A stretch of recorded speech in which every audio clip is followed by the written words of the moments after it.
ಮನೆಯಲ್ಲಿ ಯಾವುದೇ ಒಂದು ನೆಗೆಟಿವ್ ಆಗಿರಲಿ, ಬ್ಲ್ಯಾಕ್ ಮ್ಯಾಜಿಕ್ ಆಗಿರಲಿ, ಇನ್ನೊಂದಾಗಿರಲಿ ಮತ್ತೊಂದಾಗಿರಲಿ, ಅದನ್ನು ತಾನು ತಗೊಂಡು ತನ್ನ ಬಾಸನ್ನು ಪ್ರೊಟೆಕ್ಟ್ ಮಾಡತಕ್ಕಂಥ ಒಂದೇ ಒಂದು ಪ್ರಾಣಿ ಸೆಲ್ಫ್ಲೆಸ್ಲಿ ಅಂತ ಹೇಳಿದ್ರೆ ನಾಯಿ. ಇಲ್ಲ ನೀವು ಹೋಗಬೇಕಿತ್ತು, ಇಲ್ಲ ಅದು ಹೋಗಬೇಕಾಗಿರುತ್ತೆ, ಆ ಥರ ಆಪ್ಷನ್ ಇರುತ್ತೆ. ಫಸ್ಟು ಆ ಸಾವನ್ನು ತಾನು ತಗೊಳುತ್ತೆ. It is very difficult.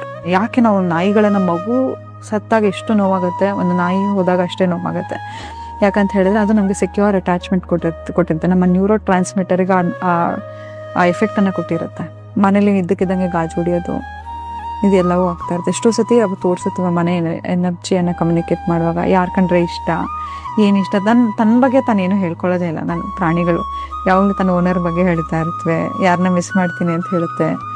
So if at all ನಿಮಗೆ ಆ ಒಂದು ಸೌಭಾಗ್ಯ ಸಿಕ್ಕಿದ್ರೆ ಖಂಡಿತವಾಗ್ಲೂ ನಾಯಿನ ಸಾಕಿ ಮನೇಲಿ. ನಾವೀಗ ಸ್ಪಿರಿಟ್ ಗೈಡ್ ಅಂತ ಕರಿತೀವಿ, ಆನ್ಸಿಸ್ಟರ್ಸ್ ಅಂತ ಕರಿತೀವಿ. ಇವರೆಲ್ಲ ನಮ್ಮ ಆನ್ಸಿಸ್ಟರ್ಸ್, ಸ್ಪಿರಿಟ್ ಗೈಡ್ ಅಂತ ಕರಿತೀವಿ. ಕೆಲವು ಸತಿ ನಿನ್ನ ಜೊತೆ ಇರೋಕ್ಕೆ ಪ್ರಾಣಿಗಳ ರೂಪದಲ್ಲಿ ಬಂದಿರ್ತಾರೆ. ಸೊ ಎಷ್ಟೋ ಸತಿ ಪ್ರಾಣಿಗಳು ಸತ್ತು ಹೋದ್ಮೇಲೂ ತನ್ನ